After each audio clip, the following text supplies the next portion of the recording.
Kita hidup di antara dua bayangan, masa lalu yang telah berlalu dan masa depan yang belum tiba. Namun, begitu banyak dari kita terperangkap dalam ingatan yang mengikat dan kekhawatiran yang tak berujung, seolah-olah kehidupan sejati berada di luar jangkauan. Kita menyesali hal-hal yang tak dapat diubah dan takut pada kemungkinan yang belum tentu terjadi. Dalam perburuan kepastian, kita sering lupa bahwa satu-satunya waktu yang benar-benar ada adalah saat ini. Buku ini adalah sebuah perjalanan menuju kebebasan. Bukan kebebasan dari waktu itu sendiri, melainkan dari belenggu yang diciptakan oleh pikiran kita tentang waktu. Kita akan menelusuri bagaimana persepsi kita terhadap masa lalu dan masa depan terbentuk, mengapa kita begitu terikat pada penyesalan dan kecemasan, serta bagaimana kita bisa menemukan ketenangan dengan menerima momen kini. Seperti aliran sungai yang tak dapat mengalir mundur atau melompat ke depan, hidup terus berjalan dalam satu arah, saat ini.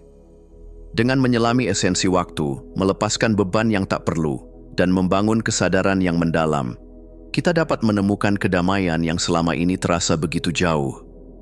Mari kita mulai perjalanan ini, sebuah perjalanan yang akan membawa kita kembali ke rumah sejati kita. Momen yang sedang berlangsung. Bab 1. Memahami hakikat waktu. Pernahkah kita merasa waktu berjalan begitu cepat ketika sedang menikmati momen bahagia, tetapi terasa begitu lambat saat menunggu sesuatu yang tidak pasti? Pernahkah kita terjebak dalam ingatan masa lalu yang menyakitkan atau kecemasan tentang masa depan yang belum tentu terjadi? Waktu, yang tampaknya begitu konkret, ternyata lebih fleksibel dan subjektif daripada yang kita kira. Waktu bukanlah rantai yang mengikat kita, tetapi seringkali kita sendirilah yang menciptakan belenggu itu. Kita hidup dalam kenangan yang telah berlalu atau ketakutan akan apa yang akan datang, sementara saat ini, satu-satunya realitas yang benar-benar ada, seringkali kita abaikan. Memahami hakikat waktu bukan sekadar tentang mengenali bagaimana ia bekerja, tetapi juga bagaimana kita bisa berdamai dengannya.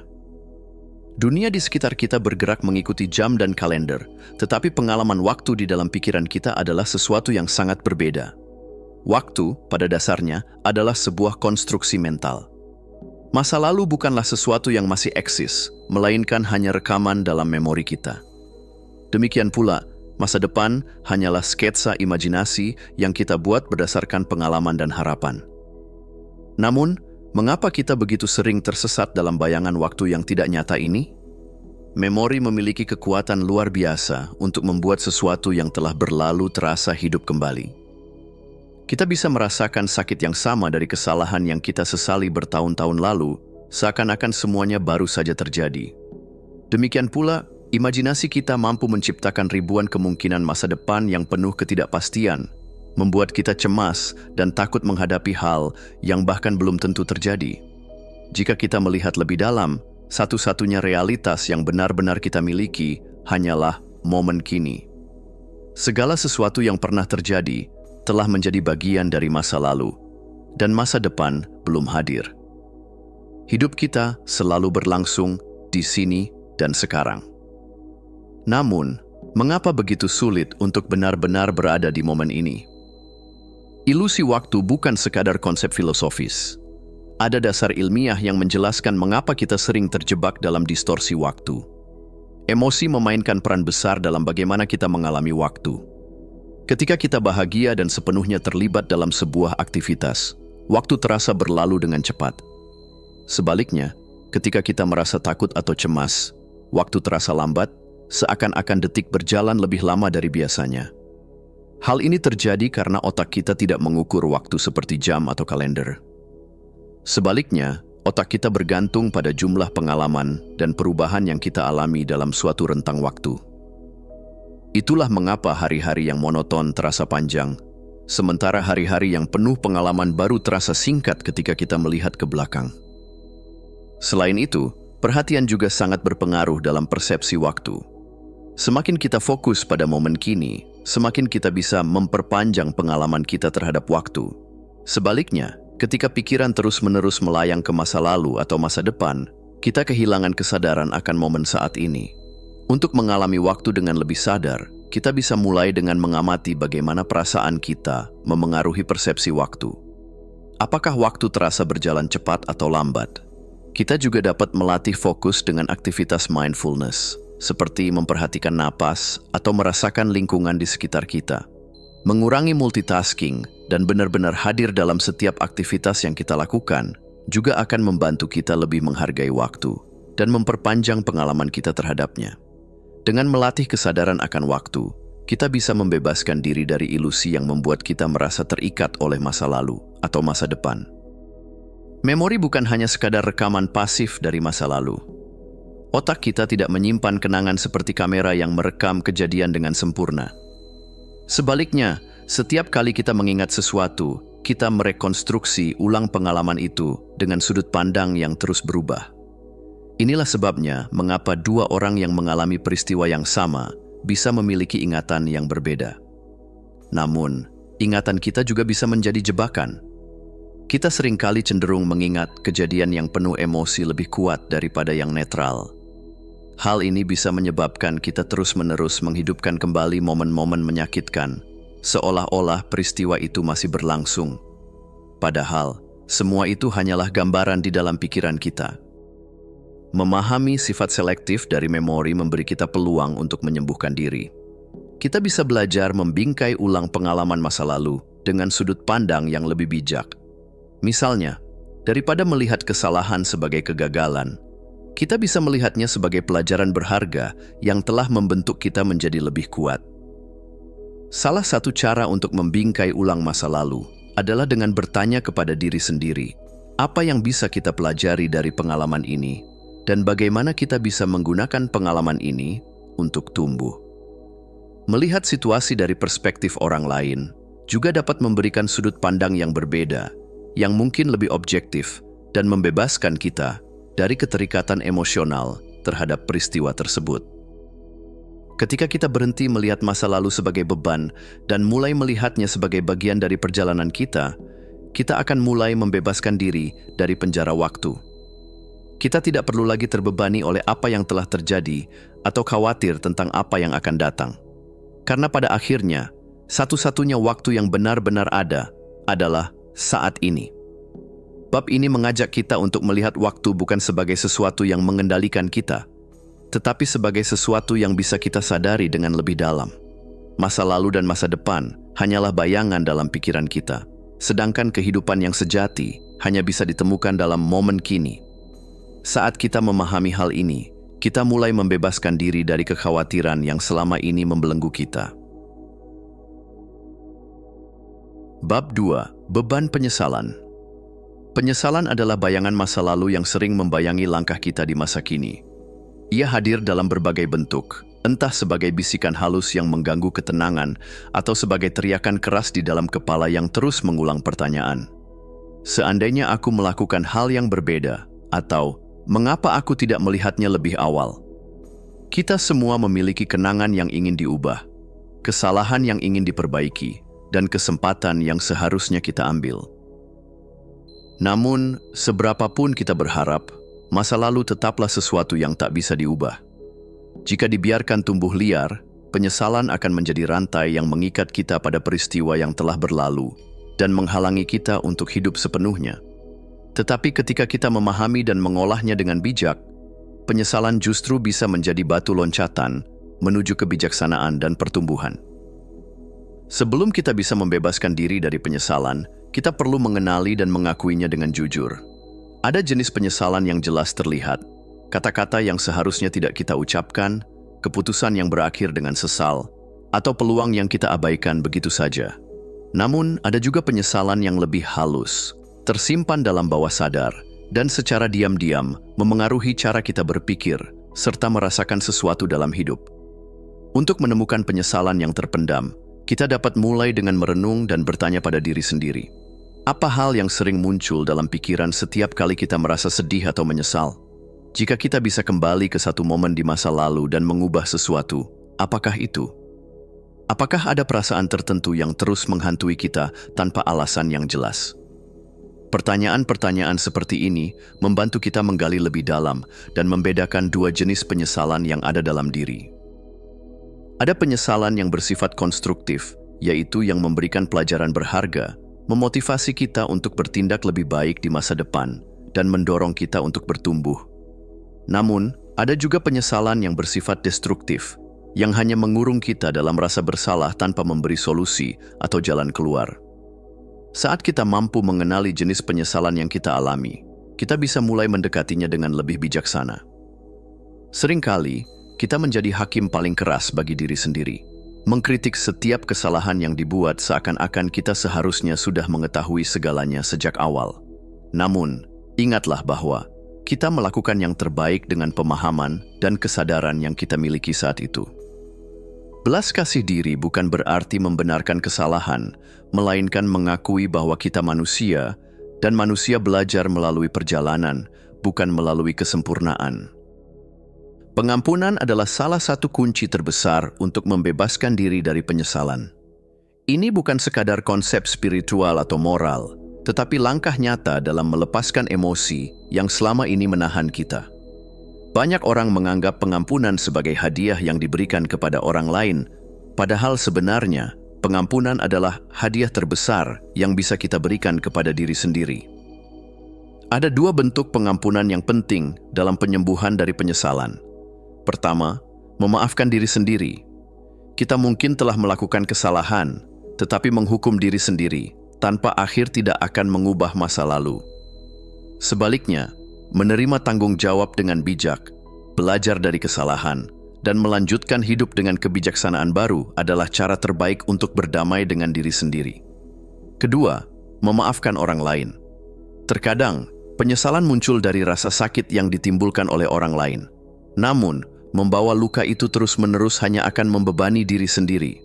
Melepaskan kemarahan bukan berarti membenarkan tindakan mereka, tetapi membebaskan hati kita dari racun yang menggerogoti kedamaian batin. Ada beberapa cara sederhana untuk memulai pengampunan. Menulis surat kepada diri sendiri atau kepada seseorang yang telah melukai kita bisa menjadi langkah pertama, meskipun surat itu tidak pernah dikirim. Melalui tulisan, kita dapat melepaskan emosi yang selama ini terpendam. Selain itu, melatih afirmasi pengampunan, seperti "aku melepaskan beban ini. Aku memilih untuk hidup dengan kedamaian," bisa membantu membangun kesadaran yang lebih dalam akan pentingnya melepaskan. Bayangkan juga diri kita di masa lalu, melihatnya dengan penuh kasih sayang, dan berkata, "Aku memaafkanmu. Aku tahu kau telah berusaha yang terbaik." Pengampunan bukanlah sesuatu yang terjadi dalam sekejap. Ia adalah proses berkelanjutan yang membutuhkan waktu, kesabaran, dan kesadaran. Namun, setiap langkah kecil menuju pengampunan membawa kita lebih dekat kepada kebebasan batin yang sejati. Jika kita melihat ke dalam diri, kita akan menyadari bahwa beberapa pelajaran terbaik dalam hidup justru berasal dari kesalahan yang pernah kita buat. Tidak ada perjalanan yang sempurna, dan setiap orang memiliki bagian dari masa lalu yang mereka harap bisa diubah. Namun, kekuatan sejati tidak terletak pada keinginan untuk menghapus masa lalu, melainkan pada kemampuan untuk menggunakan masa lalu sebagai bahan bakar untuk pertumbuhan. Banyak orang yang mengalami kegagalan besar, tetapi justru dari sana mereka menemukan panggilan hidup mereka. Ada yang pernah kehilangan sesuatu yang berharga, tetapi dari pengalaman itu, mereka belajar tentang cinta dan keberanian yang lebih dalam. Kita bisa melakukan hal yang sama dengan melihat kembali pengalaman yang kita sesali dan bertanya pada diri sendiri, apa yang telah aku pelajari dari ini?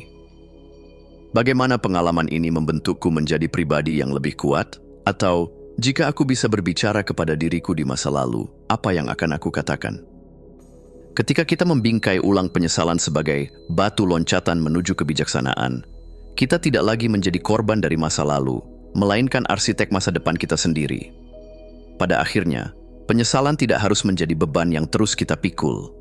Ia bisa menjadi guru yang membantu kita memahami diri lebih dalam, membebaskan hati dari luka yang tertinggal, dan membimbing kita menuju kehidupan yang lebih bermakna. Masa lalu telah berlalu, tetapi hari ini kita memiliki pilihan. Apakah kita akan terus hidup dalam bayang-bayang penyesalan, ataukah kita akan mengubahnya menjadi cahaya yang menerangi perjalanan kita? Bab 3. kecemasan dan masa depan. Masa depan adalah misteri yang tak terjamah. Ia berdiri di depan kita seperti kabut yang menutupi jalan, mengundang rasa penasaran sekaligus menanamkan rasa takut. Pikiran kita seringkali dipenuhi dengan pertanyaan, bagaimana jika semuanya tidak berjalan sesuai rencana? Apakah aku akan cukup kuat menghadapi tantangan yang belum terlihat? Bagaimana jika aku gagal? Kecemasan terhadap masa depan adalah beban yang banyak orang pikul, seringkali tanpa disadari. Kita terjebak dalam skenario yang belum terjadi, membayangkan rintangan yang mungkin tak akan pernah muncul. Namun, semakin kita larut dalam kekhawatiran, semakin jauh kita terseret dari satu-satunya tempat yang benar-benar nyata saat ini. Untuk memahami kecemasan, kita perlu bertanya, dari mana datangnya rasa takut akan masa depan? Bagi banyak orang, kecemasan muncul dari ketidakpastian. Kita menginginkan kendali, tetapi hidup adalah perjalanan yang penuh dengan kejutan. Kita takut kehilangan apa yang kita miliki, takut gagal, takut mengecewakan diri sendiri dan orang lain. Namun, kecemasan tidak selalu buruk. Dalam dosis kecil, ia adalah alarm yang mengingatkan kita untuk berhati-hati dan mempersiapkan diri. Tetapi ketika kecemasan tumbuh menjadi monster yang menelan ketenangan batin, saat itulah kita harus mengambil kendali. Langkah pertama adalah mengenali pola pikir yang kita miliki. Apakah kita sering membayangkan skenario terburuk yang belum tentu terjadi? Apakah kita merasa tidak mampu menghadapi hal-hal yang belum terjadi? Apakah kecemasan kita berakar pada pengalaman masa lalu yang belum kita lepaskan? Ketika kita mulai menyadari pola pikir yang memicu kecemasan, kita bisa membawa perhatian kembali ke saat ini. Karena sejatinya, kita tidak pernah benar-benar menghadapi masa depan. Kita hanya menghadapi serangkaian momen saat ini. Kesadaran penuh adalah senjata paling ampuh untuk melawan kekhawatiran. Ia mengingatkan kita bahwa banyak dari ketakutan kita hanyalah bayangan pikiran. Bahwa setiap kali kecemasan muncul, kita memiliki pilihan. Apakah kita akan terseret olehnya, ataukah kita akan kembali ke napas kita, ke detik ini, ke realitas yang sesungguhnya. Ketakutan terhadap masa depan seringkali muncul karena kita melihat tantangan sebagai ancaman, bukan sebagai kesempatan. Kita lupa bahwa di balik setiap ketidakpastian ada ruang untuk pertumbuhan. Alih-alih bertanya, bagaimana jika aku gagal? Kita bisa bertanya, apa yang bisa aku pelajari dari pengalaman ini? Alih-alih berkata, aku tidak siap. Kita bisa berkata, aku sedang dalam proses menjadi lebih siap. Membingkai ulang ketakutan menjadi kemungkinan adalah keterampilan yang bisa dilatih. Salah satu caranya adalah dengan melihat kembali masa lalu. Berapa banyak tantangan yang dulu kita anggap tak mungkin dilewati, tetapi ternyata kita mampu mengatasinya? Berapa kali kita merasa takut akan sesuatu hanya untuk menyadari kemudian bahwa kekhawatiran kita berlebihan? Ketika kita belajar dari masa lalu, kita memahami bahwa ketidakpastian bukanlah musuh, melainkan katalis yang mendorong kita berkembang. Menerima ketidakpastian bukan berarti pasrah. Sebaliknya, itu adalah keberanian untuk melangkah ke dalamnya tanpa rasa takut yang berlebihan. Itu adalah keyakinan bahwa bahkan jika jalan di depan tidak selalu jelas, kita akan menemukan cara untuk melaluinya, seperti yang telah kita lakukan sebelumnya. Kecemasan seringkali berakar pada perasaan rentan, tetapi ketahanan bukanlah tentang menghindari tantangan. Ia adalah tentang membangun kekuatan batin yang membuat kita tetap tegak meskipun angin kehidupan menerpa. Ada beberapa cara untuk membangun ketahanan dalam menghadapi kecemasan. Yang pertama adalah praktik kesadaran untuk tetap berpijak. Kapan terakhir kali kita benar-benar hadir dalam hidup kita? Kapan terakhir kali kita mendengar suara napas sendiri, merasakan detak jantung, atau menikmati keindahan langit tanpa terganggu oleh pikiran tentang masa depan? Praktik kesadaran, seperti meditasi atau pernapasan dalam, membantu kita kembali ke saat ini. Setiap kali pikiran mulai melayang ke kemungkinan buruk, kita bisa kembali ke napas, menyadari bahwa saat ini segalanya baik-baik saja. Selain itu, membangun jaringan dukungan juga merupakan langkah penting. Kita tidak harus menghadapi kecemasan sendirian. Memiliki seseorang untuk berbagi, mendengar, dan memberi perspektif baru bisa menjadi perbedaan besar. Terkadang, hanya dengan mengungkapkan ketakutan kita kepada orang yang peduli, beban itu sudah terasa lebih ringan. Cara lain untuk meredakan kecemasan adalah dengan menetapkan tujuan kecil yang dapat dicapai. Seringkali, kecemasan berasal dari perasaan bahwa masa depan terlalu besar dan tak terkendali. Salah satu cara untuk mengatasinya adalah dengan memecahnya menjadi langkah-langkah kecil. Jika kita merasa cemas tentang sebuah proyek besar, kita bisa mulai dengan satu langkah kecil hari ini. Jika kita takut akan perubahan besar dalam hidup, kita bisa fokus pada satu tindakan sederhana yang membawa kita ke arah yang lebih baik. Ketika kita mulai melihat bahwa kita mampu menghadapi tantangan satu persatu, kecemasan akan mulai mereda. Kita menyadari bahwa kita tidak harus memiliki semua jawaban sekarang. Yang penting adalah terus bergerak maju, sedikit demi sedikit. Masa depan adalah wilayah yang belum terjelajahi, tetapi bukan berarti kita harus memasuki wilayah itu dengan rasa takut. Kita bisa memilih untuk berjalan dengan keberanian, dengan kepercayaan bahwa apapun yang ada di depan, kita akan mampu menghadapinya. Karena pada akhirnya, kecemasan tidak akan mengubah masa depan, tetapi kesadaran akan mengubah cara kita menghadapinya. Dan ketika kita hadir sepenuhnya di saat ini, kita menemukan bahwa ketenangan bukanlah sesuatu yang harus kita kejar. Ia selalu ada di dalam diri kita, menunggu untuk ditemukan. Bab 4. Kekuatan momen saat ini. Hidup seringkali seperti ombak yang terus bergerak, selalu mengejar sesuatu yang ada di depan, atau terjebak dalam riak masa lalu yang tak kunjung reda. Dalam kecepatan yang tak henti-hentinya ini, kita lupa bahwa satu-satunya tempat di mana hidup benar-benar terjadi adalah saat ini. Berapa kali kita duduk di suatu tempat, tetapi pikiran kita melayang jauh. Kita makan tanpa benar-benar merasakan makanan, mendengar tanpa benar-benar mendengarkan, atau bahkan berada di dekat orang-orang yang kita cintai tanpa benar-benar hadir untuk mereka. Momen kini adalah pintu menuju ketenangan, kebahagiaan, dan kedamaian batin. Saat kita benar-benar hadir, hidup terasa lebih nyata, lebih utuh, dan lebih berarti. Kesadaran penuh atau mindfulness adalah seni untuk hadir sepenuhnya dalam kehidupan kita.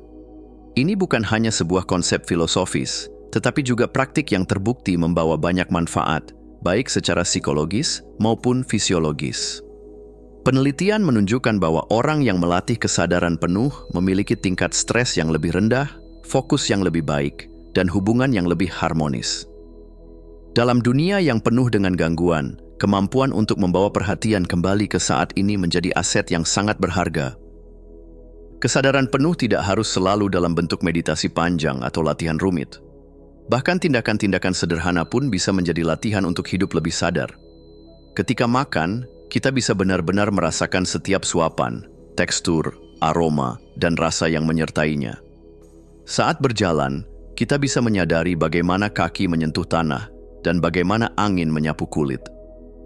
Ketika berbicara dengan seseorang, kita bisa mendengarkan dengan sepenuh hati, tanpa tergesa-gesa menyiapkan respons. Semakin sering kita mengarahkan perhatian ke momen kini, semakin kita menyadari bahwa ketenangan tidak harus dicari. Ia sudah ada di sini, menunggu untuk kita sadari. Ketika pikiran melayang ke masa lalu atau khawatir akan masa depan, kita bisa menggunakan teknik sederhana untuk kembali ke saat ini. Salah satunya adalah teknik 5-4-3-2-1 yang membantu kita terhubung dengan lingkungan sekitar melalui panca indera. Kita bisa mulai dengan menyebutkan 5 hal yang bisa kita lihat, 4 hal yang bisa kita sentuh, 3 hal yang bisa kita dengar, 2 hal yang bisa kita cium, dan 1 hal yang bisa kita rasakan. Dengan membawa perhatian ke tubuh dan lingkungan, kita mengalihkan fokus dari kekhawatiran yang ada di pikiran ke realitas yang sedang terjadi. Selain itu, pernapasan adalah jangkar yang selalu tersedia untuk membawa kita kembali ke momen kini. Setiap kali kita merasa pikiran melayang, kita bisa mengambil napas dalam, merasakan udara masuk dan keluar, dan menyadari bahwa kita ada di sini, saat ini. Menghabiskan waktu di alam juga bisa menjadi cara efektif untuk kembali ke kesadaran. Saat kaki menyentuh tanah, saat kita mendengar suara burung atau gemerisik daun, kita diajak untuk melambat dan benar-benar hadir. Jurnal syukur juga bisa menjadi praktik sederhana untuk membumi diri. Salah satu alasan mengapa kita sulit menikmati saat ini adalah karena kita terlalu fokus pada apa yang belum kita miliki, daripada mensyukuri apa yang sudah ada. Dengan menulis jurnal syukur setiap hari, bahkan hanya 3 hal kecil yang kita syukuri, kita melatih pikiran untuk melihat keindahan dalam kehidupan kita saat ini. Rasa syukur adalah jembatan menuju kebahagiaan, dan semakin kita bersyukur, semakin kita menyadari bahwa kebahagiaan tidak harus ditunda untuk masa depan. Ia sudah ada di sini, dalam momen ini. Saat kita mulai menjalani hidup dengan lebih sadar, kita akan melihat perubahan yang luar biasa dalam berbagai aspek kehidupan. Kesadaran penuh membawa dampak positif dalam hubungan kita dengan orang lain. Kehadiran bukan hanya soal berada di tempat yang sama, tetapi juga memberikan perhatian penuh. Ketika kita benar-benar mendengarkan seseorang tanpa terganggu oleh ponsel atau pikiran kita sendiri, hubungan menjadi lebih dalam dan bermakna. Orang-orang merasa dihargai, dan kita pun merasa lebih terhubung. Dampaknya juga terasa pada kesejahteraan mental. Ketika kita terjebak dalam masa lalu, kita cenderung merasa sedih atau menyesal. Ketika kita terlalu khawatir akan masa depan, kita merasa cemas. Tetapi ketika kita hadir di saat ini, kita menemukan ketenangan. Tidak ada beban penyesalan dari masa lalu, tidak ada tekanan dari masa depan. Hanya ada sekarang, dan sekarang adalah satu-satunya tempat di mana kita benar-benar hidup. Untuk membangun kebiasaan hidup dalam momen kini, kita bisa memulainya dengan kebiasaan sederhana. Setiap pagi, sebelum memulai aktivitas, tarik napas dalam dan sadari keberadaanmu. Ketika merasa stres atau terburu-buru, perlambat sejenak dan kembali ke napas. Luangkan waktu untuk menikmati sesuatu sepenuhnya, secangkir teh, suara hujan, atau senyuman seseorang. Dan yang terpenting, ingatkan diri sendiri bahwa tidak ada momen lain selain sekarang. Hidup yang paling berharga bukanlah yang kita rencanakan untuk masa depan atau yang kita sesali dari masa lalu. Hidup yang paling berharga adalah yang kita jalani sepenuhnya sekarang. Karena pada akhirnya, momen ini adalah satu-satunya yang benar-benar kita miliki. Dan ketika kita menyadari itu, kita menemukan bahwa kebahagiaan bukanlah sesuatu yang harus kita kejar. Ia adalah sesuatu yang kita rasakan di sini dan saat ini. Bab 5. Pernapasan sadar dan kesadaran. Di setiap tarikan dan hembusan napas, ada kehidupan yang terus bergerak, tak terputus. Napas adalah satu-satunya hal yang menemani kita sejak lahir hingga akhir perjalanan di dunia ini. Ia adalah saksi bisu dari semua kebahagiaan, kesedihan, kegelisahan, dan ketenangan yang kita alami. Namun, berapa sering kita benar-benar menyadari keberadaannya? Kebanyakan dari kita bernapas tanpa berpikir, begitu otomatis, begitu tak disadari. Padahal, dalam kesadaran terhadap napas, terdapat kunci untuk mengakses ketenangan, kejernihan, dan keseimbangan batin. Dengan menyadari napas, kita menyadari hidup. Dengan mengatur napas, kita mengatur pikiran dan emosi. Napas dan emosi terhubung jauh lebih dalam daripada yang kita sadari. Ketika kita cemas, napas kita menjadi pendek dan dangkal. Ketika kita tenang, napas kita dalam dan stabil. Setiap emosi memiliki ritme napasnya sendiri, dan menariknya, hubungan ini juga bisa dibalik. Mengubah pola napas dapat mengubah keadaan emosional kita. Penelitian menunjukkan bahwa pernapasan lambat dan dalam mengaktifkan sistem saraf parasimpatik, bagian dari tubuh yang bertanggung jawab untuk relaksasi dan pemulihan. Sebaliknya, napas cepat dan dangkal dapat memicu respons stres, mempersiapkan tubuh untuk melawan atau lari. Artinya, kita tidak harus menjadi korban dari emosi kita sendiri. Jika kita bisa mengendalikan napas, kita bisa mengendalikan cara kita merespons dunia. Hubungan antara pola napas dan keadaan emosional sangat erat. Napas yang pendek dan terputus-putus seringkali mengindikasikan stres atau kecemasan, sedangkan napas yang dalam dan ritmis menciptakan rasa damai dan kejernihan. Setiap emosi dapat dilihat sebagai frekuensi tertentu, dan napas adalah alat yang bisa menyelaraskan frekuensi tersebut. Oleh karena itu, mengubah cara kita bernapas dapat mengubah cara kita merespons emosi. Pernapasan sadar mengajarkan kita bahwa sebelum bereaksi terhadap sesuatu, kita bisa mengambil jeda sejenak. Dengan menarik napas dalam sebelum mengambil keputusan, kita memberi ruang bagi kesadaran untuk memimpin, bukan sekadar impuls. Napas menjadi pengingat bahwa kita selalu punya pilihan. Apakah kita ingin bereaksi secara otomatis atau bertindak dengan penuh kesadaran? Lebih dari sekadar respons terhadap emosi, napas juga berperan sebagai jangkar yang membantu kita tetap stabil di tengah badai emosional. Saat emosi kuat datang, kita bisa kembali ke napas sebagai titik pijak yang menenangkan. Dengan latihan, kita bisa membangun keterampilan untuk menenangkan diri melalui napas, kapanpun dan dimanapun. Kesadaran napas bukanlah sesuatu yang hanya dilakukan di tempat meditasi atau dalam sesi yoga. Ia dapat menjadi bagian dari kehidupan sehari-hari, terjalin dalam setiap aktivitas yang kita lakukan. Ketika bangun di pagi hari, sebelum bangkit dari tempat tidur, kita bisa menarik napas dalam dan merasakan udara mengisi paru-paru. Saat menunggu lampu merah di perjalanan, kita bisa menggunakan kesempatan itu untuk mengambil napas panjang dan tenang. Bahkan dalam aktivitas sederhana seperti berjalan, kita bisa menyelaraskan langkah dengan napas. Langkah pertama untuk menarik napas, langkah kedua untuk menghembuskan. Salah satu latihan yang dapat membantu membangun kesadaran napas adalah body scan, yaitu memindai tubuh dari ujung kepala hingga ujung kaki sambil bernapas perlahan dan menyadari setiap sensasi yang muncul. Saat menghembuskan napas, kita dapat melepaskan ketegangan yang ada, dan saat menarik napas, kita bisa merasakan energi kehidupan masuk ke dalam diri. Di akhir latihan, mengucapkan terima kasih kepada tubuh karena telah menemani kita sejauh ini, karena terus bekerja tanpa kita sadari, dapat menjadi bentuk penghormatan pada diri sendiri. Pernapasan yang sadar memiliki kekuatan transformatif yang luar biasa. Dengan kesadaran napas, kita bisa mengubah pola pikir yang reaktif menjadi lebih tenang dan bijaksana. Napas yang disadari membuka ruang untuk hadir lebih utuh dalam kehidupan kita. Dalam pernapasan yang penuh perhatian, kita menemukan rumah, tempat di mana kita selalu bisa kembali, tak peduli seberapa kacau dunia di luar. Mengintegrasikan napas sebagai pusat dari kesadaran bukan hanya tentang teknik, tetapi juga tentang pola pikir. Ini adalah cara untuk hidup dengan lebih sadar, lebih tenang, dan lebih selaras dengan diri sendiri. Memulai kebiasaan kesadaran napas dapat dilakukan dengan niat sederhana, seperti mengingatkan diri sendiri bahwa setiap kali merasa cemas, aku akan kembali ke napasku. Kita bisa menetapkan pengingat kecil dalam sehari untuk menarik napas dalam dan menyadari keberadaan diri.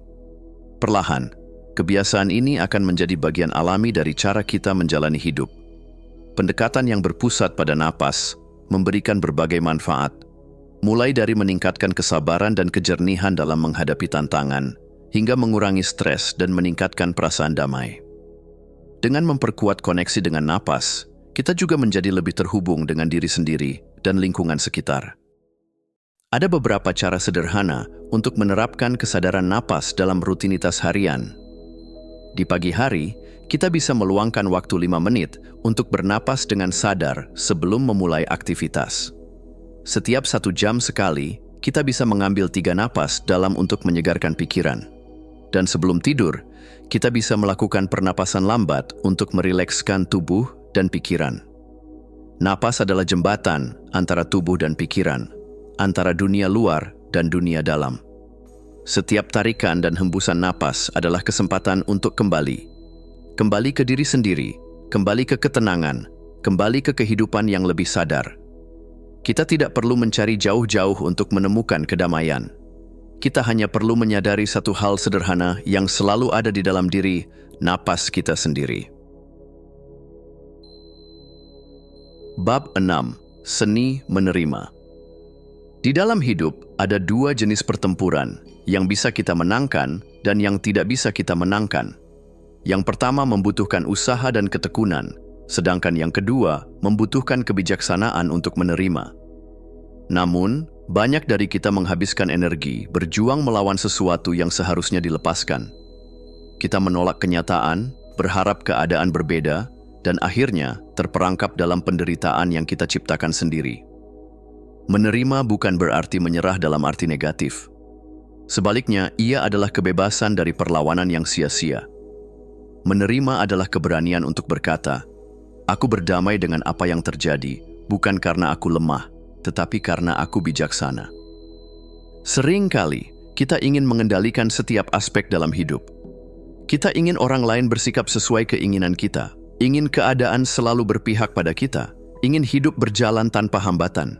Tapi, kehidupan tidak bekerja seperti itu.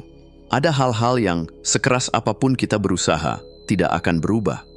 Tidak semua hal dalam hidup dapat dikendalikan, dan itu tidak masalah. Mengakui keterbatasan bukan berarti menyerah, tetapi memahami di mana kita bisa menggunakan energi kita dengan lebih bijaksana. Jika hujan turun, kita tidak bisa menghentikannya. Tapi kita bisa memakai payung atau menikmati kesejukan yang dibawanya. Daripada terus melawan kenyataan, kita bisa mulai mengubah perspektif dan bertanya pada diri sendiri, bagaimana jika aku menerima ini apa adanya? Untuk berlatih menerima, kita bisa mulai dengan memperhatikan perlawanan dalam diri. Apakah ada sesuatu yang terus membuat kita gelisah karena kita berharap itu berbeda? Tuliskan hal-hal yang sulit kita terima, lalu bayangkan bagaimana hidup kita akan terasa lebih ringan jika kita berhenti melawannya.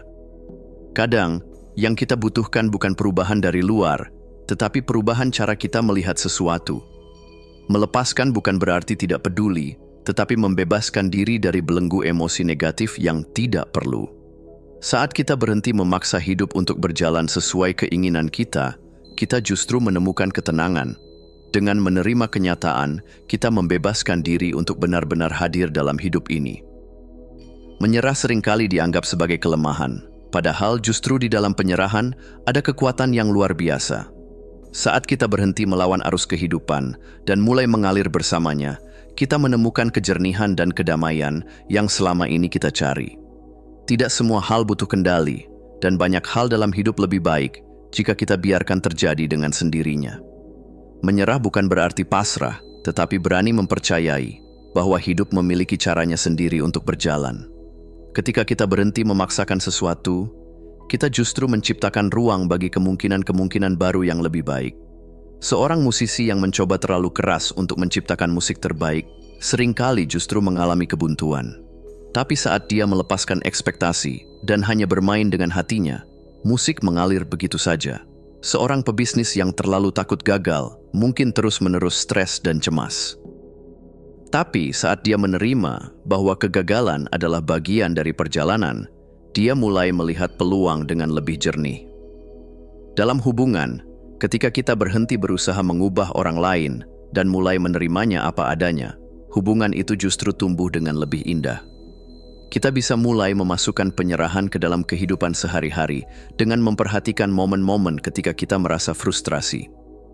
Apakah itu karena kita mencoba mengendalikan sesuatu di luar kuasa kita? Cobalah ucapkan dalam hati, "Aku melepaskan ini. Aku memilih untuk berdamai." Dengan latihan yang konsisten, kita bisa mulai merasakan bagaimana perasaan tenang dan ringan menggantikan kegelisahan yang selama ini kita genggam erat. Saat kita berhenti berperang dengan kenyataan, kita menemukan kedamaian. Kedamaian bukanlah sesuatu yang datang dari luar, melainkan sesuatu yang muncul ketika kita sepenuhnya menerima hidup sebagaimana adanya. Hidup tidak selalu sesuai harapan, dan itu bukan masalah. Itu adalah bagian dari keindahannya. Penerimaan tidak berarti kita tidak bisa berubah atau berkembang, tetapi kita belajar untuk melangkah dari tempat penerimaan, bukan perlawanan. Setiap pengalaman, baik atau buruk, adalah bagian dari perjalanan kita yang lebih besar. Dengan hadir sepenuhnya dalam momen kini, kita belajar menerima hidup tanpa perlu mengubahnya. Rasa syukur membantu kita melihat bahwa bahkan dalam ketidaksempurnaan, selalu ada keindahan. Alih-alih fokus pada apa yang hilang, kita bisa bertanya, apa yang bisa aku syukuri dalam keadaan ini? Dengan begitu, kita bisa mengubah cara kita melihat hidup, dari penuh perlawanan menjadi penuh ketenangan. Ketika kita menerima sesuatu dengan tulus, kita memberi diri kita sendiri ruang untuk benar-benar hidup, tanpa beban yang tidak perlu. Aku menerima hidup ini apa adanya, dan di dalam penerimaan ini, aku menemukan kedamaian. Menerima bukan berarti berhenti bermimpi atau berhenti berusaha. Justru sebaliknya, penerimaan memberi kita fondasi yang kokoh untuk bertindak dengan lebih bijaksana. Kita berhenti bertarung dengan sesuatu yang tidak bisa diubah, sehingga kita punya lebih banyak energi untuk mengubah hal-hal yang memang bisa kita perbaiki. Ketika kita belajar seni menerima, kita berhenti menjadi korban keadaan dan mulai menjadi pengamat yang bijak. Kita melihat hidup apa adanya, bukan seperti yang kita inginkan, dan dalam penerimaan itu, kita menemukan kebebasan. Di dalam setiap tarikan napas, ada ruang untuk menerima. Di dalam setiap hembusan napas, ada kesempatan untuk melepaskan. Jika kita ingin hidup dengan damai, mulailah dengan menerima satu hal kecil hari ini, dan lihat bagaimana dunia di sekitar kita perlahan ikut berubah. Bab 7. Membangun ketahanan melalui kesadaran momen saat ini. Ketahanan bukan sekadar kemampuan untuk bertahan dalam badai kehidupan, tetapi seni menari di tengah hujan. Ia bukan hanya tentang bertahan hidup, melainkan tentang bagaimana kita merespons, bangkit, dan tumbuh dari setiap pengalaman yang mengguncang jiwa. Ketahanan sejati tidak lahir dari kekerasan hati, melainkan dari kelenturan, kemampuan untuk menerima, beradaptasi, dan tetap menemukan cahaya, bahkan dalam kegelapan. Salah satu kunci utama ketahanan adalah kesadaran momen kini. Ketika kita hadir sepenuhnya dalam saat ini, kita tidak lagi terjebak dalam luka masa lalu atau kecemasan akan masa depan. Kita belajar melihat kenyataan sebagaimana adanya, merespons dengan kejernihan, dan menemukan kedamaian bahkan di tengah kekacauan. Ketahanan bukan sesuatu yang hanya dimiliki oleh segelintir orang. Ia bukan anugerah yang diberikan kepada mereka yang istimewa, tetapi sesuatu yang bisa dibangun, dipupuk, dan diperkuat oleh siapa saja yang bersedia mengembangkan kesadaran dirinya. Ada 3 hal utama yang membentuk dasar ketahanan: fleksibilitas, kesadaran emosional, dan makna. Fleksibilitas memungkinkan kita untuk menyesuaikan diri dengan perubahan tanpa kehilangan jati diri. Kesadaran emosional membantu kita mengenali dan memahami perasaan tanpa dikuasai olehnya. Sementara itu, makna memberi kita alasan yang lebih besar untuk terus melangkah, bahkan ketika perjalanan terasa sulit. Kesadaran emosional berperan penting dalam menjaga ketahanan. Dengan memahami apa yang kita rasakan, kita bisa mengelola stres dengan lebih baik dan tidak mudah terbawa arus emosi yang negatif. Namun, ketahanan juga membutuhkan dukungan dari orang lain. Koneksi sosial adalah jaring pengaman kita. Dukungan dari keluarga, teman, atau komunitas dapat menjadi sumber kekuatan yang luar biasa. Ketahanan tidak selalu berarti menghadapi semuanya sendirian. Terkadang, ketahanan berarti tahu kapan harus meminta bantuan. Dalam semua aspek ketahanan, kesadaran momen kini menjadi fondasi yang menguatkan kita. Ketika kita benar-benar hadir dalam setiap pengalaman, kita merespons hidup dengan kejernihan, bukan dengan ketakutan yang didasarkan pada pengalaman masa lalu atau kekhawatiran akan masa depan. Kesadaran ini mengajarkan kita untuk melihat setiap tantangan sebagai bagian dari perjalanan, bukan sebagai akhir dari segalanya. Seperti pohon yang menancapkan akarnya kuat ke dalam tanah, kita pun bisa berdiri teguh dalam badai jika kita tertanam dalam kesadaran akan saat ini. Ketahanan tidak terjadi begitu saja, tetapi merupakan hasil dari kebiasaan yang kita bangun, pola pikir yang kita kembangkan, dan cara kita merawat diri sendiri serta hubungan dengan orang lain. Salah satu cara untuk memperkuat ketahanan adalah dengan membangun jaringan dukungan.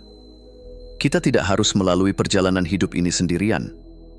Dukungan dari orang-orang yang peduli kepada kita dapat menjadi sumber kekuatan yang luar biasa.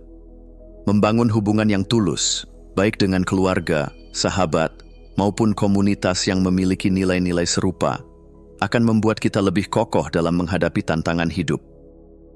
Selain itu, menumbuhkan rasa syukur dan kesadaran penuh dapat membantu kita mengubah cara pandang terhadap kehidupan. Syukur mengajarkan kita untuk melihat apa yang masih kita miliki daripada terus berfokus pada apa yang hilang. Kesadaran penuh memungkinkan kita untuk menerima setiap pengalaman, baik maupun buruk, sebagai bagian dari pertumbuhan diri. Latihan sederhana seperti merenungkan 3 hal yang bisa disyukuri setiap malam dapat membantu kita membangun pola pikir yang lebih positif dan tangguh. Kesadaran penuh juga berperan penting dalam memperkuat ketahanan. Ketika kita sepenuhnya hadir dalam momen kini, kita tidak mudah larut dalam emosi negatif yang melemahkan. Dengan menghadapi setiap situasi tanpa terburu-buru bereaksi, kita belajar untuk merespons dengan lebih bijak. Semakin sering kita melatih kesadaran, semakin kuat kita dalam menghadapi perubahan dan tantangan hidup. Ketahanan bukan sekadar konsep, tetapi sesuatu yang nyata, terlihat dalam kehidupan mereka yang telah mengatasi tantangan besar dengan hati yang tetap terbuka dan jiwa yang tetap berani. Seorang ibu tunggal yang harus membesarkan anak-anaknya sendirian tetap mampu menjalani hidup dengan penuh cinta dan semangat. Seorang pengusaha yang bangkit setelah mengalami kegagalan besar justru menemukan jalan baru yang lebih bermakna. Seorang penyintas trauma akhirnya menemukan ketenangan dengan belajar hidup di momen kini. Mereka semua menghadapi kesulitan, tetapi tidak membiarkan kesulitan itu mendefinisikan mereka. Dari kisah-kisah mereka, kita belajar bahwa kesulitan bukanlah akhir dari segalanya. Ia seringkali adalah pintu menuju pertumbuhan. Orang-orang yang paling tangguh bukanlah mereka yang tidak pernah jatuh, tetapi mereka yang selalu bangkit dengan lebih kuat. Ketahanan bukanlah tentang menghindari rasa sakit, melainkan tentang menemukan makna di dalamnya. Dalam setiap kisah ketahanan, kesadaran penuh selalu berperan penting. Mereka yang memiliki kesadaran penuh tidak mudah goyah oleh keadaan eksternal. Dengan tetap hadir di saat ini, mereka mampu menghadapi tantangan tanpa terseret dalam ketakutan atau keputusasaan. Kesadaran penuh mengajarkan kita bahwa setiap kesulitan adalah bagian dari perjalanan yang lebih besar. Ketahanan adalah sebuah perjalanan, bukan tujuan. Ia tidak dibangun dalam semalam, tetapi melalui langkah-langkah kecil yang kita ambil setiap hari. Ketika kita mulai menghadapi hidup dengan kesadaran penuh, kita menyadari bahwa kita jauh lebih kuat dari yang kita kira. Kita tidak lagi menjadi korban keadaan, tetapi menjadi seseorang yang mampu menghadapi apapun dengan hati yang terbuka dan jiwa yang teguh. Dalam setiap momen, kita memiliki pilihan, terjebak dalam ketakutan atau hadir dengan keberanian. Jika kita memilih untuk hadir, kita tidak hanya akan bertahan dalam badai kehidupan, kita akan tumbuh dan berkembang melaluinya. Bab 8. Syukur, praktik yang melampaui waktu. Syukur adalah jembatan yang menghubungkan kita dengan kedamaian. Ia bukan sekadar kata yang diucapkan dalam doa atau tulisan di halaman jurnal, tetapi sebuah cara pandang yang mengubah bagaimana kita melihat kehidupan. Syukur bukan berarti mengabaikan kesulitan atau menutupi luka, tetapi menghadirkan cahaya dalam kegelapan, menemukan keindahan di tengah keterbatasan, dan merasakan kelimpahan bahkan dalam kesederhanaan. Lebih dari sekadar emosi, syukur adalah keterampilan yang dapat dikembangkan, dilatih, dan diperdalam. Ia melampaui waktu, tidak hanya memberi manfaat sesaat, tetapi menanamkan akar kesejahteraan dalam diri kita untuk jangka panjang. Dengan syukur, kita tidak lagi menunggu kebahagiaan datang dari luar, tetapi menemukannya dalam kehadiran kita sendiri, di setiap momen yang ada. Syukur bukan hanya gagasan spiritual atau konsep filosofis. Ia juga memiliki dasar ilmiah yang kuat. Penelitian menunjukkan bahwa praktik bersyukur secara aktif mengubah cara kerja otak, meningkatkan kesejahteraan mental, dan bahkan memperbaiki kesehatan fisik. Ketika seseorang merasa bersyukur, otak melepaskan dopamin dan serotonin, dua neurotransmitter yang berperan dalam perasaan bahagia dan kepuasan. Selain itu, rasa syukur juga mengaktifkan bagian otak yang terkait dengan empati dan kesejahteraan sosial, membantu kita merasa lebih terhubung dengan orang lain. Dari sudut pandang biologis, praktik syukur yang dilakukan secara konsisten telah terbukti menurunkan kadar stres dan memperkuat sistem kekebalan tubuh. Orang-orang yang membiasakan diri untuk bersyukur memiliki kadar kortisol yang lebih rendah, hormon yang berhubungan dengan stres, dan lebih mampu menghadapi tantangan hidup dengan ketenangan. Dengan melatih otak untuk fokus pada hal-hal yang positif, syukur menciptakan siklus kebahagiaan yang semakin memperkuat dirinya sendiri. Untuk menumbuhkan rasa syukur, seseorang bisa memulainya dengan kebiasaan sederhana. Setiap pagi, sebelum memulai hari, tanyakan pada diri sendiri, apa satu hal yang bisa aku syukuri saat ini? Saat menghadapi tantangan, cobalah melihatnya dari sudut pandang yang berbeda dengan bertanya, apa pelajaran yang bisa aku ambil dari pengalaman ini? Selain itu, mengungkapkan rasa terima kasih secara langsung kepada orang-orang di sekitar, sekecil apapun, dapat memberi dampak besar, baik bagi diri sendiri maupun bagi mereka yang menerimanya. Syukur tidak hanya terjadi dalam momen-momen besar kehidupan, tetapi juga dalam keseharian kita. Dengan membangun ritual yang sederhana namun bermakna, kita bisa menjadikan syukur sebagai bagian alami dari hidup. Di pagi hari, luangkan waktu sejenak untuk menyadari bahwa kita masih diberi kesempatan untuk hidup, bernapas, dan mengalami dunia. Sebelum tidur, renungkan 3 hal yang bisa disyukuri dari hari yang telah berlalu, sekecil apapun itu. Salah satu cara paling efektif untuk menumbuhkan rasa syukur adalah melalui jurnal syukur. Dengan menuliskan hal-hal yang kita syukuri setiap hari, kita melatih diri untuk lebih sadar akan kebaikan dalam hidup. Jurnal ini tidak harus panjang atau rumit. Cukup 1 atau 2 kalimat sudah cukup untuk menggeser pola pikir kita ke arah yang lebih positif. Lebih dari itu, jurnal syukur juga dapat menjadi pengingat bahwa di tengah badai kehidupan, selalu ada sinar yang menerangi jalan kita. Namun rasa syukur tidak hanya tentang apa yang kita rasakan, ia juga tentang bagaimana kita menyalurkannya kepada dunia. Melakukan tindakan kecil yang penuh kebaikan adalah salah satu cara untuk mengekspresikan rasa syukur dalam bentuk nyata. Memberi pujian tulus kepada seseorang, membantu orang lain tanpa mengharapkan balasan, atau sekadar tersenyum kepada orang asing di jalan bisa menjadi cara sederhana namun bermakna. Dengan berbagi kebaikan, kita tidak hanya membuat hidup orang lain lebih baik, tetapi juga memperdalam rasa syukur dalam diri kita sendiri. Dalam hidup, kita tidak bisa selalu mengendalikan apa yang terjadi, tetapi kita selalu bisa memilih bagaimana meresponsnya. Syukur memberi kita kekuatan untuk melihat kehidupan dengan lebih luas, menerima kenyataan dengan hati terbuka, dan menemukan makna bahkan dalam kesulitan. Dalam banyak kasus, mereka yang memiliki kebiasaan bersyukur lebih mampu menghadapi kesulitan dengan ketenangan dan ketahanan emosional. Ketika menghadapi cobaan, syukur membantu kita tetap berdiri teguh karena ia mengajarkan kita untuk melihat bukan hanya apa yang hilang, tetapi juga apa yang masih ada. Dengan bersyukur, kita menggeser fokus dari rasa kekurangan menuju kelimpahan, dari ketakutan menuju kepercayaan, dan dari kepedihan menuju penerimaan. Saat menghadapi kemunduran, kita bisa bertanya pada diri sendiri, bagaimana aku bisa melihat ini sebagai kesempatan untuk belajar dan berkembang? Saat merasa jenuh dalam rutinitas, kita bisa mengingat bahwa ada banyak orang yang berharap memiliki kesempatan yang kita miliki saat ini. Selain berdampak pada diri sendiri, rasa syukur juga memperkaya hubungan kita dengan orang lain. Ketika kita lebih bersyukur, kita menjadi lebih sabar, lebih penuh kasih, dan lebih menghargai orang-orang di sekitar kita. Hubungan yang dipenuhi dengan rasa syukur cenderung lebih harmonis, karena kita tidak lagi fokus pada kekurangan orang lain, melainkan pada kebaikan yang mereka bawa dalam hidup kita.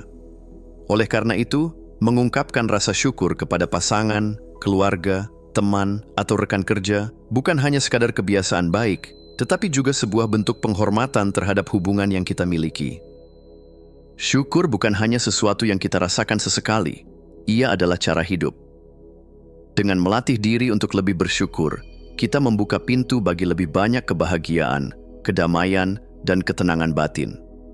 Saat kita belajar untuk bersyukur, kita menyadari bahwa kehidupan ini bukan tentang memiliki segalanya, tetapi tentang melihat keindahan dalam segala sesuatu yang sudah kita miliki. Dan dalam momen itu, kita menemukan kebahagiaan yang sesungguhnya. Bab 9. Peran belas kasih dalam kesadaran waktu. Belas kasih adalah jembatan yang menghubungkan kita dengan esensi terdalam kehidupan. Ia adalah kehangatan yang menyentuh hati, keberanian untuk memahami, dan keinginan tulus untuk mengurangi penderitaan, baik dalam diri sendiri maupun dalam diri orang lain. Ketika kita berbicara tentang kesadaran waktu, seringkali kita berpikir tentang hidup di masa kini, menikmati setiap momen, dan tidak terjebak dalam penyesalan atau kecemasan. Namun, ada satu elemen yang sering terlupakan, belas kasih. Tanpa belas kasih, kesadaran waktu bisa terasa hampa, sekadar keberadaan tanpa makna. Dengan belas kasih, setiap detik yang kita jalani menjadi kesempatan untuk menumbuhkan cinta, pengertian, dan kedamaian yang lebih dalam. Belas kasih bukan hanya tentang bagaimana kita memperlakukan orang lain, tetapi juga bagaimana kita memperlakukan diri sendiri. Dunia seringkali mengajarkan kita untuk berusaha lebih keras, menjadi lebih baik, dan memperbaiki segala kekurangan. Tetapi berapa kali kita diajarkan untuk memaafkan diri sendiri, untuk menerima bahwa kita juga manusia yang memiliki keterbatasan. Belas kasih diri memainkan peran penting dalam pertumbuhan pribadi. Ia bukan berarti membiarkan diri terjebak dalam kelemahan, tetapi mengizinkan diri untuk belajar tanpa rasa takut. Ketika kita berbuat kesalahan, alih-alih mengkritik diri sendiri dengan keras, kita bisa berkata, "Aku sedang belajar. Aku berproses. Aku berhak untuk bertumbuh dengan kelembutan." Penelitian menunjukkan bahwa orang yang memiliki belas kasih diri cenderung lebih tahan terhadap stres dan lebih mampu menghadapi tantangan hidup. Untuk melatih belas kasih diri, kita dapat mengubah cara berbicara kepada diri sendiri. Jika dalam situasi sulit kita dengan mudah menghibur teman, mengapa kita tidak bisa melakukan hal yang sama untuk diri sendiri? Saat merasa gagal atau tidak cukup baik, tanyakan, "Jika sahabatku mengalami hal ini, apa yang akan kukatakan padanya?" Pernapasan sadar juga dapat membantu. Tarik napas dalam-dalam dan bisikkan dalam hati, "Aku cukup, aku diterima, aku berharga." Ketika kita lebih lembut kepada diri sendiri, tekanan mental yang tidak perlu dapat dikurangi. Rasa percaya diri tumbuh, bukan dari kesempurnaan, tetapi dari penerimaan bahwa kita layak dicintai dengan segala kelebihan dan kekurangan kita. Dan ketika kita lebih damai dengan diri sendiri, kita juga lebih mampu memberi cinta dan dukungan kepada orang lain. Belas kasih bukan hanya tentang merasa kasihan, tetapi tentang hadir sepenuh hati dalam penderitaan orang lain. Ia adalah keinginan tulus untuk memahami, untuk mendengar tanpa menghakimi, dan untuk memberi tanpa mengharapkan balasan. Hubungan yang paling kuat bukanlah yang bebas dari konflik, tetapi yang dipenuhi dengan pemahaman. Dengan belas kasih, kita tidak hanya melihat tindakan seseorang, tetapi juga memahami cerita di baliknya. Ketika kita belajar untuk benar-benar mendengarkan, kita memberi orang lain ruang untuk menjadi dirinya sendiri tanpa rasa takut. Menumbuhkan belas kasih dalam interaksi sehari-hari dapat dimulai dengan mendengar dengan niat memahami, bukan sekadar membalas. Jika seseorang bersikap buruk, kita dapat bertanya pada diri sendiri, apa yang mungkin sedang mereka alami sehingga mereka bertindak seperti ini? Luangkan waktu untuk bertanya kepada orang-orang di sekitar kita, "Apa kabar? Bagaimana aku bisa membantumu hari ini?" Dan benar-benar mendengarkan jawabannya. Ketika satu orang berbelas kasih, ia menginspirasi orang lain untuk melakukan hal yang sama. Masyarakat yang penuh belas kasih lebih harmonis, karena mereka dibangun di atas pemahaman, bukan persaingan. Dalam dunia yang seringkali terasa dingin dan penuh tekanan, satu tindakan belas kasih bisa menjadi cahaya yang menghangatkan hati banyak orang. Saat kita benar-benar hadir dalam suatu momen, kita lebih mampu melihat kebutuhan orang lain, memahami penderitaan mereka, dan memberikan dukungan yang tulus. Belas kasih mengajarkan kita untuk hidup tidak hanya untuk diri sendiri, tetapi juga untuk dunia di sekitar kita. Ketika kita benar-benar mendengarkan seseorang tanpa tergesa-gesa, kita sedang hidup dalam kesadaran penuh. Saat kita membantu seseorang tanpa memikirkan imbalan, kita sedang mengalami momen kini dengan seutuhnya. Belas kasih menarik kita keluar dari kekhawatiran masa depan atau penyesalan masa lalu dan membawa kita kembali pada satu-satunya waktu yang benar-benar kita miliki, saat ini. Ada banyak contoh nyata belas kasih yang meningkatkan kesadaran penuh. Seorang anak kecil menangis di tengah keramaian, dan seorang asing berlutut untuk menenangkannya. Seorang pekerja yang lelah mendapat senyuman hangat dan ucapan terima kasih dari pelanggannya. Seorang teman yang sedang berjuang merasa diterima karena seseorang cukup peduli untuk mendengarkan tanpa menyela. Dalam momen-momen seperti ini, waktu seolah berhenti, dan yang tersisa hanyalah kehadiran, kepedulian, dan cinta. Untuk mengintegrasikan belas kasih ke dalam kehidupan sehari-hari, kita dapat bertanya pada diri sendiri setiap hari, bagaimana aku bisa menjadi sedikit lebih baik bagi orang lain hari ini? Saat bertemu orang yang sulit, kita bisa mengingat bahwa setiap orang sedang berjuang dalam pertempurannya sendiri. Jangan menunda untuk mengungkapkan kebaikan, karena seringkali satu kata atau tindakan kecil bisa mengubah hari atau bahkan hidup seseorang. Belas kasih bukan hanya sebuah konsep, tetapi sebuah perjalanan. Ketika kita melatih belas kasih, kita tidak hanya mengubah cara kita melihat orang lain, tetapi juga cara kita melihat diri sendiri dan dunia ini. Di akhir hidup, yang akan kita ingat bukanlah seberapa banyak yang telah kita capai, tetapi seberapa dalam kita telah mencintai. Waktu yang dihabiskan dalam belas kasih bukanlah waktu yang terbuang, ia adalah waktu yang paling bermakna. Bab 10, Alam, Waktu, dan Diri Anda. Di dunia yang bergerak cepat ini, di mana suara notifikasi menggantikan suara angin dan lampu-lampu kota meredupkan cahaya bintang, kita sering lupa bahwa kita adalah bagian dari alam. Kita lahir darinya, bernapas di dalamnya, dan suatu hari akan kembali kepadanya. Alam bukan hanya lanskap yang kita lihat, tetapi juga cermin tempat kita menemukan refleksi terdalam dari diri kita sendiri. Ketika kita meluangkan waktu untuk kembali ke alam, kita menemukan bahwa waktu sendiri mulai berubah. Ia tidak lagi terasa seperti jam yang berdetak keras di kepala kita, melainkan seperti aliran sungai yang mengalun perlahan, menyatu dengan setiap hembusan angin, gemerisik dedaunan, dan gelombang yang mencium bibir pantai. Kesendirian sering disalahartikan sebagai kesepian. Padahal, kesendirian yang dipilih dengan sadar adalah pintu menuju pemahaman diri. Alam menawarkan tempat bagi kita untuk mengalami kesendirian yang sejati. Kesendirian yang bukan tentang terasing, tetapi tentang menemukan kembali keutuhan diri. Di tengah hutan yang sunyi atau luasnya lautan, alam menyediakan ruang tanpa gangguan di mana kita dapat mendengar suara hati dengan lebih jelas. Dalam keheningan itu, pertanyaan yang selama ini kita abaikan mulai muncul ke permukaan, mengajarkan bahwa tidak ada yang perlu tergesa-gesa.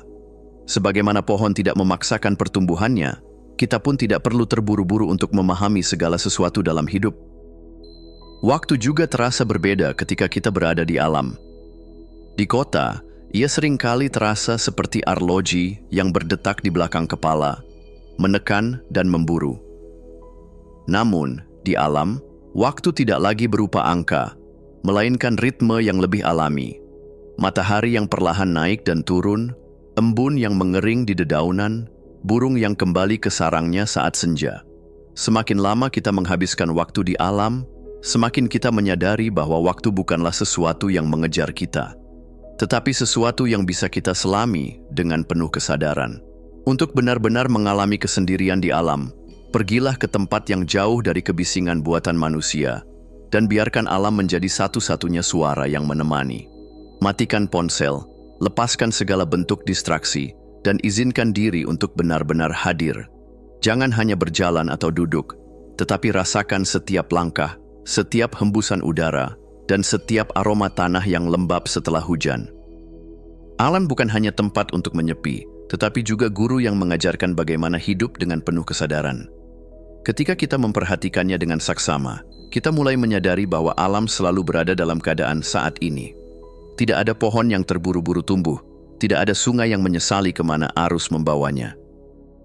Salah satu cara untuk membawa kesadaran penuh ke dalam pengalaman di alam adalah dengan melatih pernapasan, mengikuti ritme angin yang berhembus. Tarik napas perlahan saat dedaunan bergoyang, lalu hembuskan saat mereka kembali tenang.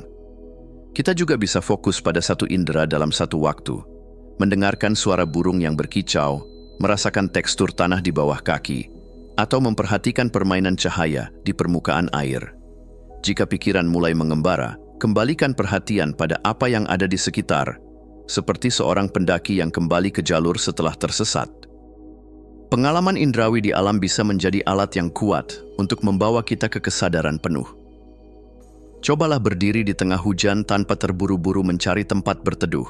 Biarkan setiap tetes air jatuh di kulit dan rasakan kesejukannya.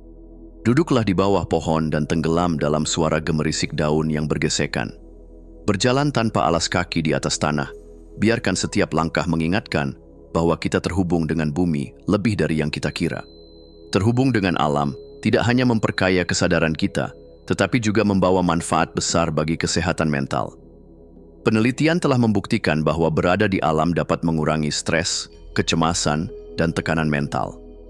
Orang yang lebih sering menghabiskan waktu di alam cenderung memiliki tingkat kebahagiaan yang lebih tinggi dan rasa syukur yang lebih dalam. Alam mengajarkan kita untuk bernapas lebih lambat, berpikir lebih jernih, dan melihat kehidupan dengan perspektif yang lebih luas. Di tengah hutan yang sunyi atau di bawah langit yang luas, ada sesuatu yang melampaui sekadar keindahan visual. Ada rasa kehadiran yang mendalam, seolah-olah kita kembali ke rumah setelah perjalanan panjang. Setiap elemen alam membawa pesan yang bisa kita renungkan. Pepohonan mengajarkan kesabaran, sungai mengajarkan ketenangan dalam pergerakan, dan langit mengajarkan keluasan hati. Tidak heran jika banyak tradisi spiritual menemukan pencerahan di alam, dari para biksu yang bermeditasi di pegunungan hingga para filsuf yang merenung di tepian danau. Alam memberi kita ruang untuk melepaskan ego dan merasakan bahwa kita hanyalah bagian kecil dari sesuatu yang jauh lebih besar. Banyak orang mengalami transformasi batiniah melalui alam.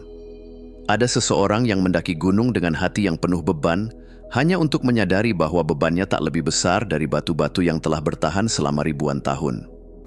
Ada seorang pejalan kaki yang menemukan kembali kedamaian dalam desiran ombak. Seolah-olah laut berbisik kepadanya bahwa semua luka akan sembuh seiring waktu. Ada pula seseorang yang duduk di bawah pohon, merasakan angin menyentuh wajahnya, lalu memahami bahwa seperti angin, segala kesedihan juga akan berlalu. Kebijaksanaan abadi dapat ditemukan dalam keheningan alam. Ia mengajarkan bahwa segala sesuatu memiliki waktunya, bunga mekar saat tiba musimnya, daun gugur tanpa penyesalan. Alam mengingatkan bahwa perubahan adalah bagian alami dari kehidupan, tak ada yang tetap, dan justru itulah yang membuat segalanya indah. Jika kita belajar hidup seperti alam, mengalir tanpa paksaan, tumbuh tanpa tergesa-gesa, dan menerima setiap momen sebagaimana adanya, maka mungkin, untuk pertama kalinya, kita benar-benar mengerti makna dari hidup. Dalam kebisingan kehidupan modern, alam tetap menjadi tempat di mana kita bisa kembali ke diri kita yang sejati. Ia tidak pernah menuntut, tidak pernah menghakimi, hanya menerima kita apa adanya. Maka, jika hidup terasa terlalu sibuk, terlalu cepat, atau terlalu membebani, pergilah ke alam. Berjalanlah tanpa tujuan, duduklah dalam keheningan, dan biarkan ia mengajarkan sesuatu yang tidak bisa diajarkan oleh buku manapun, bahwa kita tidak terpisah dari waktu, dari bumi, atau dari kehidupan itu sendiri. Kita adalah bagian dari semuanya. Kita adalah alam itu sendiri.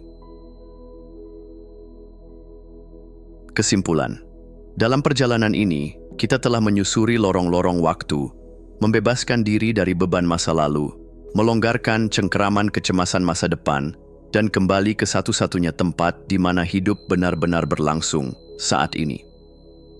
Kita telah belajar bahwa waktu bukanlah rantai yang mengikat, melainkan aliran yang dapat kita selami dengan kesadaran dan kebijaksanaan. Kita telah memahami bahwa penyesalan bukanlah hukuman, melainkan pintu menuju pertumbuhan.